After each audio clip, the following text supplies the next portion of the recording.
nada. Então o apóstolo Paulo escreve uma carta pessoal, mas que nos traz um conteúdo e também uma pessoalidade que é importante para entendermos o que é a cruz de Jesus Cristo. Eu os convido a ficarem em pé, nós vamos orar. Amado Pai Celestial, te agradecemos por cada um que está aqui presente, por cada um que está também de forma online, nos acompanhando neste momento. E te pedimos que o Teu Espírito Santo toque a nossa racionalidade, que Ele também toque as nossas emoções, mas que principalmente Ele conduza todo o nosso ser a ouvirmos a voz do bom pastor, que é Jesus Cristo. Que a partir da nossa reflexão possamos ter na nossa vida aquilo que Jesus Cristo está nos dando. E que a partir disso possamos também viver uma nova vida em Cristo Jesus. Através do Espírito Santo nós te agradecemos e te pedimos amém. Podem sentar.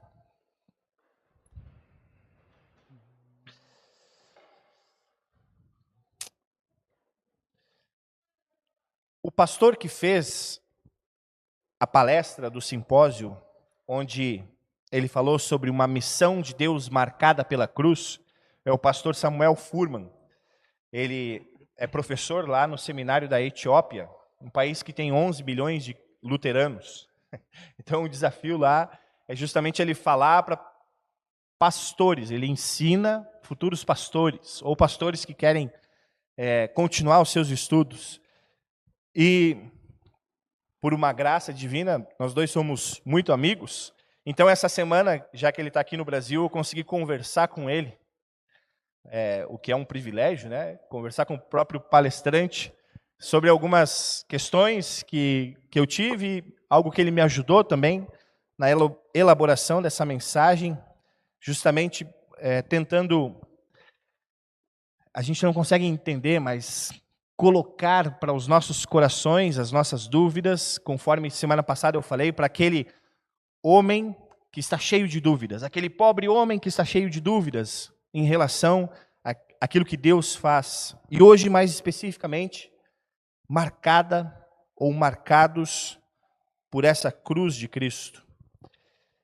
E aí, uma área perigosa que eu vou entrar aqui, e que eu quero que vocês lembrem do mandamento em que diz, interpretem tudo da melhor maneira.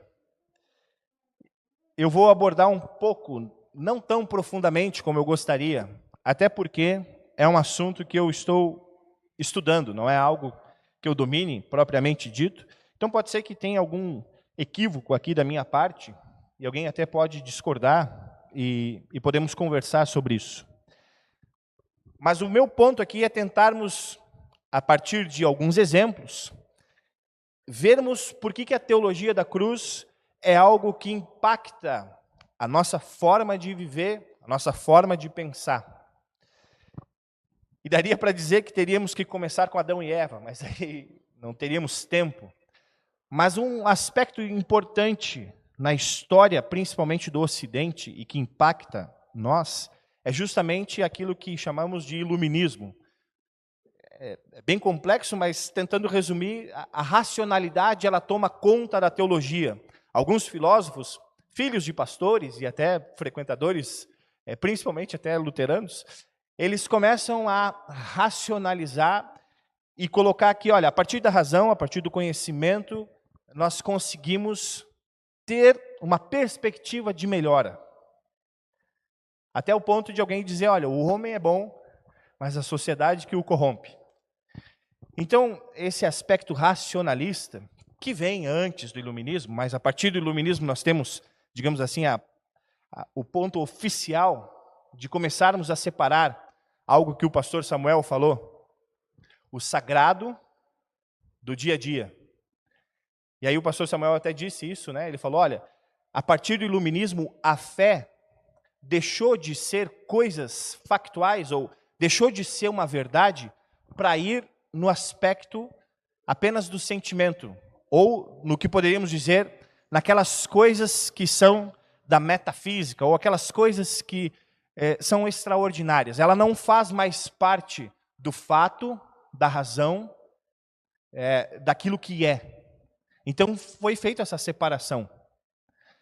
E a teologia teve um abalo muito grande, porque esse aspecto racional de olhar o texto bíblico,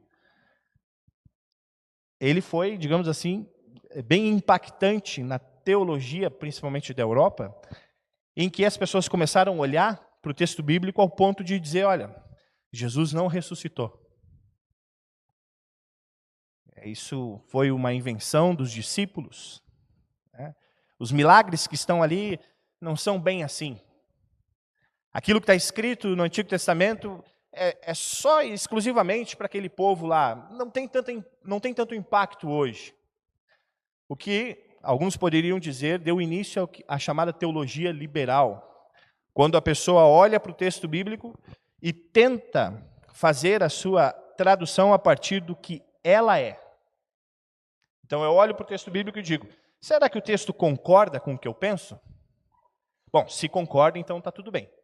Se não, é uma questão cultural, é uma questão de fé. Por quê?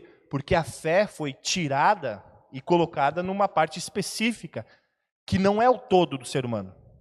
Enquanto que nós ainda continuamos confessando, e foi confessado isso, que a fé que nós recebemos no batismo é algo que nós não conseguimos explicar, mas que ao longo da nossa vida nós conseguimos articular ela para confessarmos elas para outras pessoas. Mas ela não é um utensílio específico que eu uso. Ela é aquilo que me dá o que Jesus Cristo fez. A partir da fé, ou por meio da fé, nós somos e recebemos o que Jesus fez. E isso muda a nossa vida, não apenas um aspecto da nossa vida, não apenas o aspecto sentimental. E aqui eu fiz uma pergunta, né? Seriam teologias de um outro evangelho? E coloquei algumas ali. Teologia da glória, eu não vou entrar muito nesse aspecto, mas era algo que, naquela época de Lutero, ele combatia. O que é a teologia da glória? É apenas enfatizar o Jesus vitorioso. Que você precisa ter acesso na sua vida de vitória, ou através de relíquias. Relíquias eram algumas coisas que a igreja dizia que eram sagradas, um prego de Jesus, um pedaço da madeira de Jesus, o fio de cabelo de Maria, enfim, o osso do apóstolo Paulo, né? E que a partir dessa glória de você estar ali perto, ou de você pagar para que aquilo te dê um desconto, né? Tenha um cashback, você paga e recebe, recebe de volta o perdão dos pecados. Essa glória de ter tudo isso, Lutero começa a combater dizendo que a teologia da glória olhava apenas para um Deus distante, para um Deus que não necessariamente tenha morrido na cruz. E especialmente, o pastor Samuel nos lembrou de um ponto interessante, não sei se alguns lembram, da chamada conversão, ou da chamada visão que Constantino teve no campo de batalha. Alguns dizem que é fake news, outros dizem que não. Constantino era um imperador romano lá pelo ano 300 depois de Cristo, 400 depois de Cristo. E aí num campo de batalha, diz ele que viu uma cruz esplendorosa, né? Um brilho esplendoroso, e que a partir daquilo ele conseguiu vencer a batalha. Ou seja, ele olhou para a cruz e viu uma glória extraordinária, a partir dali, agora sim eu vou vencer o mundo. Vou vencer tudo. Enquanto que a teologia da cruz diria o seguinte, não sei, a cruz não é isso. Bom, a história que se segue, ela demonstra por muitas vezes que, por vezes, a cruz era colocada como apenas um sinal de glória, no seu sentido de irmos até lá e nos abastecermos, ou termos parte dessa glória. E a partir daí, dentro da história, também podemos dizer que a teologia liberal, a qual eu falei antes, é uma teologia que ainda hoje causa muito impacto. Aqui no Brasil, nós estamos vivendo e sofrendo com a teologia da prosperidade. Certamente vocês já tiveram ou têm algum parente, amigo, que já sofreu com esse tipo de teologia, ou você mesmo já sofreu por causa disso. Mas o contraponto que eu quero trazer hoje aqui é o que chamamos de teologia da libertação e teologia do domínio. Porém, o ponto delicado que eu falei antes é que essas duas teologias influenciam no modo político de enxergarmos as coisas. E daríamos para dizer que uma está para a esquerda e outra está para a direita. E nesse aspecto, eu não quero entrar na questão de que você precisa escolher um candidato que tenha a teologia da cruz. Se eu disser isso, eu não estou falando sobre teologia da cruz. O candidato político, o partido político que você quer escolher, escolha a partir daquilo que você aprendeu. Escolha a partir daquilo que você ouviu. Mas o ponto que eu já dou de alerta aqui é que não podemos olhar para esse aspecto apenas como é cristão? Ok. Não é cristão? Não. Porque eu vou dar exemplos aqui de teologias que a política usa para dizer que não, nós somos cristãos, defendemos os valores cristãos. E isso é um pouco complicado. Quem está acompanhando ali no celular tem fotos e nomes, mas eu quero começar falando sobre a teologia da libertação. Ela, enfim, ela surge num contexto racionalista também, né, a partir do iluminismo, mas ela tem o seu auge ou o seu início, digamos assim, mais efetivamente, em 1971, quando o padre Gustavo Gutierrez, um padre peruano, ele escreve um livro, Teologia da Libertação e as suas perspectivas. A teologia da libertação, ela é muito perigosa, porque se na teologia da glória enfatizamos apenas o divino, na teologia da libertação apenas se enfatiza aquilo que Jesus Cristo sofreu como o intuito de dizer, olha, veja como o Estado opressor matou um pobre e humilde ser, ao ponto de negarem às vezes a divindade de Jesus, negando esse poder de Jesus, o que é um problema muito grave. Óbvio que ao longo do tempo, desde 1971, várias coisas foram sendo incrementadas nessa teologia complicada, que é a teologia da libertação. E aqui também faço um pequeno parêntese. Pode ter coisa boa no que dizem estes, podemos dizer, teólogos da libertação? Olha, até podem. Né? Se você lê algum aspecto, eles falam muito sobre a questão da libertação dos povos oprimidos, dos pobres, daqueles que precisam realmente ter uma voz que às vezes não são ouvidas. Olha, é interessante, acho que podemos conversar sobre isso. Não é uma crítica errada, é uma crítica que nos faz pensar, né? Pô, a desigualdade, eu não posso me acostumar com ela. Eu não posso olhar para a desigualdade que existe entre as pessoas e achar que não, cada um mereceu onde está. Não, há um problema ali, como que vamos solucionar isso? Bom, essa é uma outra questão que eu não quero entrar. Em 1982, surge também, a partir de um contexto político, principalmente feito a partir da eleição americana entre Jimmy Carter e Ronald Reagan, né? Onde ali se teve um levante, digamos assim, de uma ala evangélica. E a partir desse levante, em 1982, foi escrito um documento com vários artigos, e o mais notório deles é do Gary North, onde ele fala sobre a esquizofrenia, né, intelectual da nova direita cristã. Então, nesse artigo, ele quer dar elementos ou uma certa cartilha para mostrar que, como cristãos verdadeiros, porque o assunto foi Jim Carter, que era um batista, eles diziam, não, ele é cristão, mas não governa como cristão. Então nós, da direita, digamos assim, precisamos colocar pessoas que realmente vão governar como cristãos. Então essa cartilha que ele fala foi denominada como teologia do domínio, porque o início do artigo dele é pegando o texto de Gênesis e dizendo, olha, lá no texto está escrito que o ser humano precisaria multiplicar e dominar a terra. E aí, num entendimento um pouco estranho, eles entendem que dominar é no sentido de tomar o poder e de cima para baixo, então, cristianizar. ou, nesse sentido, olhar para aquilo que está sendo feito e fazer com que as nações sejam cristãs a partir desse poder. E aqui no Brasil, nós temos dois expoentes que seguem e até citam essas pessoas que eu falei agora. Na Teologia da Libertação, nós temos, bem conhecido, o Frei Leonardo Boff. Em 1981, ele escreve um livro chamado Igreja, Carisma e Poder, Ensaios de Eclesiologia Militante. E também Edir Macedo, pastor Edir Macedo, da Igreja Universal, onde ele fala Plano de Poder, um livro que ele escreve. Os cristãos, Deus, os cristãos e a política.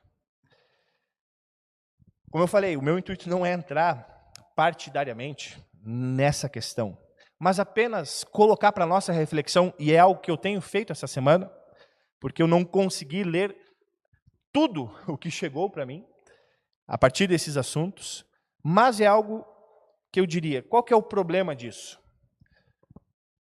Pode ser que numa encontramos mais problema do que na outra, pode ser que não, depende de cada um de nós, esse é o ponto que eu não quero entrar. Mas o ponto é que o problema é que esse tipo de teologia faz com que Jesus seja apenas um amuleto para os desejos humanos. Seja apenas uma ponte para os desejos que nós temos. E a teologia da cruz, ela busca dizer as coisas como elas são. Por quê? Porque quem de nós diria que o poder está num Cristo crucificado? Quem de nós diria? Você quer ter poder? Olha para Jesus na cruz. Não tem como. Aquilo ali é uma coisa horrorosa. É uma morte. E não uma morte qualquer. Como é que eu vou enxergar poder ali? Ou como é que eu vou enxergar glória ali? Não é nesse sentido. A teologia da cruz vai dizer, você está perdoado. Você é colocado sobre Cristo Jesus coloca sobre você aquilo que ele fez na cruz, na sua ressurreição. Por isso o problema dessas teologias, sendo bem resumido, é que eles tiram Jesus do centro. Jesus não é mais o centro do Evangelho. O Evangelho é mais um amuleto ou um discurso retórico para que as pessoas possam ali ouvir, conforme o apóstolo Paulo até acusa, um outro Evangelho. Até fala sobre Jesus, mas se você for de esquerda, mas se você for de direita, até fala sobre Jesus, mas se você não libertar os oprimidos, mas se você não defender a família, e era o que o apóstolo Paulo dizia, olha, estão dizendo sobre Jesus, mas se você não for circuncidado. Então esse é um problema. Por isso eu quero ler com você 2 Timóteo. E nessas inspirações do Espírito Santo, através da expiração, eu primeiro, e foi a partir de uma música que eu olhei para essa carta de 2 Timóteo e falei, cara, ela se encaixa muito bem na série de mensagens. E aí quando eu fui dividindo os capítulos por partes, elas se encaixaram magnificamente. Então vejam só o que o apóstolo Paulo diz a Timóteo, justamente nesse contexto que nós poderíamos usar, para não sermos tentados por algo que nos afaste de Jesus, ou que transpareça que é Jesus, mas não é. Vamos ler todo o capítulo 2. E você, meu filho, seja forte por meio da graça que é nossa por estarmos unidos com Cristo Jesus. Tome os ensinamentos que você me ouviu dar na presença de muitas testemunhas e entregue aos cuidados de homens de confiança que sejam capazes de ensinar outros.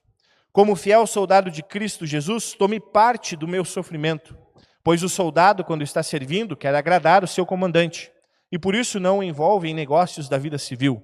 O atleta que toma parte numa corrida não recebe o prêmio se não obedecer às regras da competição. E o lavrador que trabalha no pesado deve ser o primeiro a receber a parte na colheita. Pense no que estou dizendo, pois o Senhor fará com que você compreenda todas as coisas. lembre de Jesus Cristo, que foi ressuscitado e que era descendente de Davi, de acordo com o evangelho que eu anuncio. E é por causa disso que eu sofro e estou acorrentado como se fosse um criminoso. Mas a mensagem de Deus não está presa. E por isso eu suporto tudo com paciência, por amor ao povo escolhido de Deus. Faço isso para que eles possam ganhar a salvação que está em Cristo Jesus e que traz a glória eterna. Este ensinamento é verdadeiro. Se já morremos com Cristo, também viveremos com Ele. Se continuarmos a suportar o sofrimento com paciência, também reinaremos com Cristo. Se nós o negarmos, Ele também nos negará. Se não formos fiéis, Cristo continua sendo fiel, pois Ele não pode ser falso para si mesmo. Recomende essas coisas aos que você dirige e ordene severamente na presença de Deus, que não briguem por causa de palavras.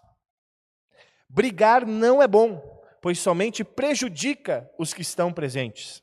Faça todo o possível para conseguir a completa aprovação de Deus como um trabalhador que não se envergonha do seu trabalho, mas ensina corretamente a verdade do Evangelho.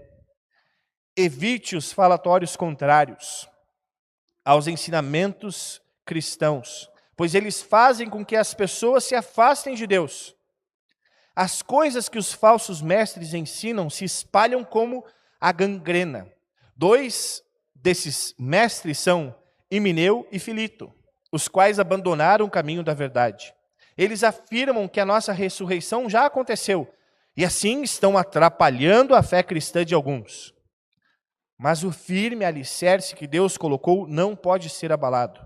E sobre esse alicerce estão escritas estas palavras: o Senhor conhece as pessoas que são dele. E também, toda pessoa que diz que pertence ao Senhor precisa abandonar o pecado. Numa casa grande não existem somente vasilhas de ouro e de prata, mas também de madeira e de barro. Algumas são para ocasiões especiais e outras para todos os dias. Quem se purificar de todos esses erros, de que tenho falado, será usado para fins especiais porque é dedicado e útil ao seu mestre, e está pronto para fazer tudo o que é bom. E você, Timóteo, fuja das paixões da mocidade e procure viver uma vida correta, com fé, amor e paz. Com fé, amor e paz, junto com os que, com um coração puro, pedem a ajuda do Senhor. Fique longe das discussões tolas e sem valor, pois você sabe que elas sempre acabam em brigas. O servo do Senhor não deve andar brigando, mas deve tratar todos com educação. Deve ser um mestre bom e paciente, que corrige com delicadeza aqueles que são contra ele, pois pode ser que Deus dê a eles a oportunidade de se arrependerem e de virem a conhecer a verdade. E assim voltarão ao perfeito juízo e escaparão da armadilha do diabo, que os prendeu para fazerem o que ele quer. O pastor Samuel ontem disse assim: o cristão precisa ser conversável. Eu achei muito boa essa palavra que ele usou, né? O cristão precisa ser conversável. Alguém que uma pessoa que por vezes pode ser não cristã, ou até mesmo alguém que tem um sentimento um pouco mais aflorado em defender a sua opinião política, encontre nesse cristão alguém que converse. Né? Alguém que diz, olha, eu discordo de você, mas vamos tentar conversar aqui. Vamos ver o que nós podemos fazer. O apóstolo Paulo está dizendo bem isso ao Timóteo, né? Evite discussões tolas ou conversas frívolas, em outra tradução. Mas não deixe de conversar. O apóstolo Paulo não está dizendo para Timóteo não fazer, não conversar, não viver. Ele está dizendo, evite isso, mas busque fazer com que as pessoas vejam que precisam se arrepender, mesmo elas estando completamente cheias de razão. Por quê? Porque a teologia da cruz mostra as coisas como elas são. E as outras teologias dizem que o mal é bom e que o bom é mal. E esse é um perigo que nós temos. Por isso que dizer as coisas como elas são normalmente elas não terão respostas. Por isso os teólogos da cruz não são tão aclamados, porque eles não têm as respostas. Porque aquilo que nos foi confiado é o ministério da palavra. E que palavra é essa? Para concluirmos, a leitura do evangelho de hoje, ela não estava no final de semana programado. Mas, a partir também da conversa com o pastor Samuel, eu coloquei ele hoje, e eu quero que vocês abram ele novamente, texto de Lucas. Lucas capítulo 24. O evangelho que o Mateus leu de Lucas, ele nos fala sobre quando Jesus aparece aos seus discípulos. E vejam só que interessante. Além de ouvirmos a teologia da cruz a partir de um aconselhamento pessoal do apóstolo Paulo a Timóteo, neste evangelho nós podemos ver Jesus dizendo o que é essa teologia aos seus discípulos. E o contexto é extremamente importante. Os discípulos em casa, ainda se escondendo, Jesus aparece no meio deles.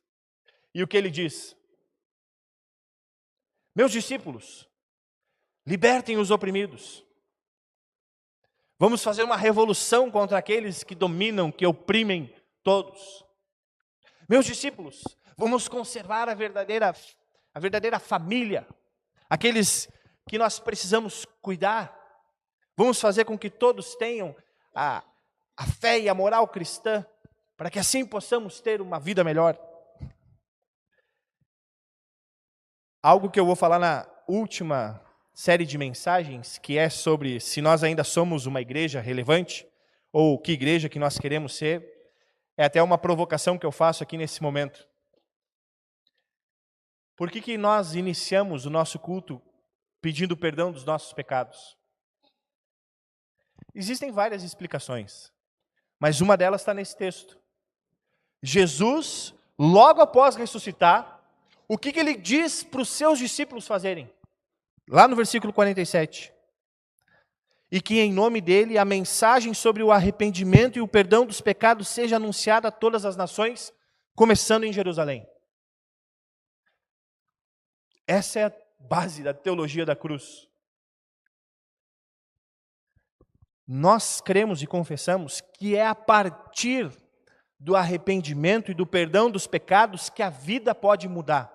E a partir disso nós também cremos e confessamos que a sociedade pode mudar. E que bom que nós tenhamos cristãos, digamos assim, à frente da sociedade, como líderes políticos, como pessoas que possam pensar, mas cristãos que olhem para esse mandamento de Jesus e lembrem que é sobre essa teologia que eles vão basear, ou colocar, ou se firmar, tanto na sua própria família, como no seu trabalho, e digamos assim, no governo, poderíamos dizer.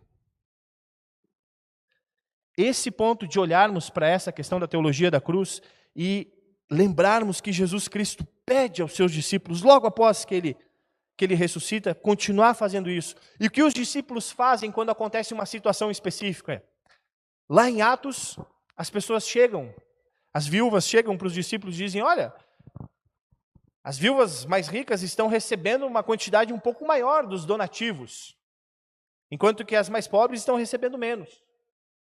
O que os discípulos fazem? Vamos escolher alguns para cuidar disso. A nós cabe o ministério da palavra.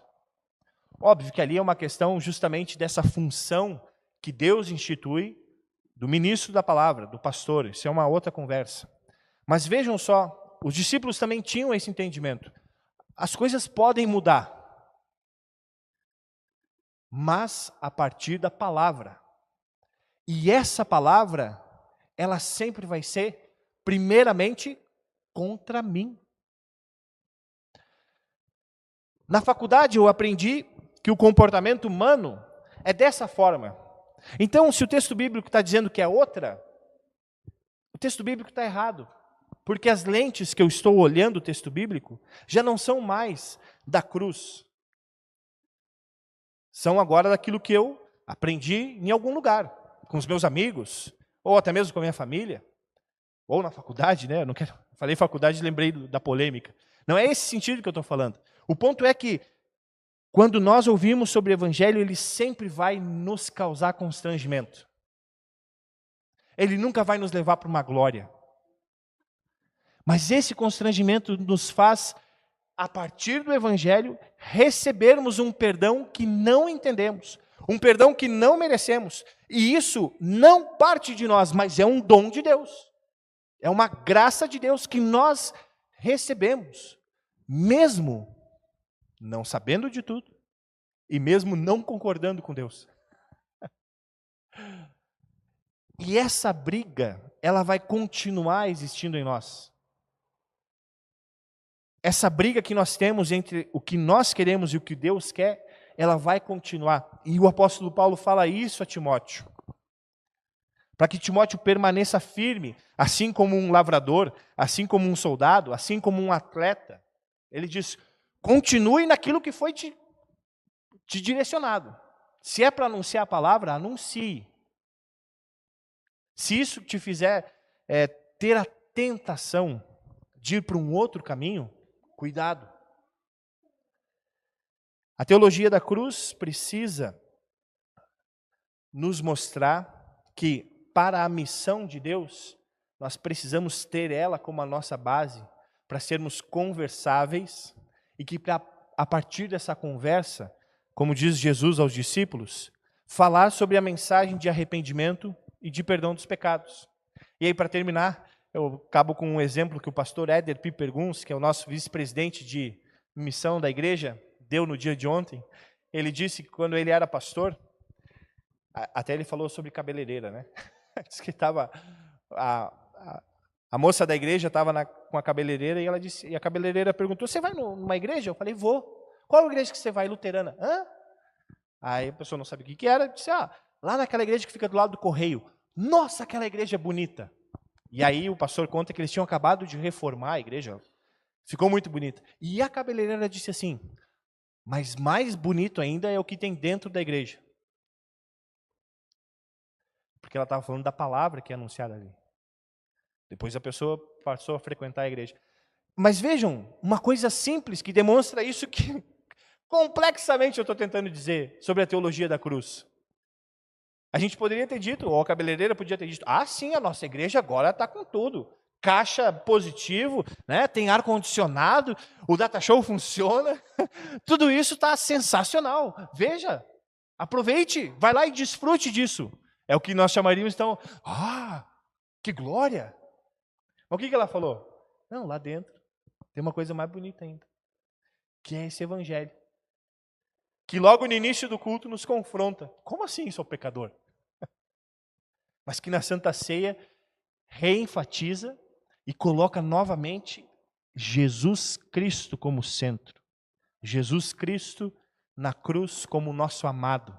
Jesus Cristo ressuscitado. Na certeza de que teremos esta presença eterna com Jesus Cristo. Terça-feira, se alguém quer conversar mais sobre esse assunto até polêmico que eu levantei lá no início, pode vir aqui, a gente pode ficar conversando após o culto, tá? Mas podemos continuar falando ainda mais sobre esses assuntos, o qual eu também estou aprendendo. Mas aquilo que nós já sabemos é sobre Cristo e o que Ele fez por nós.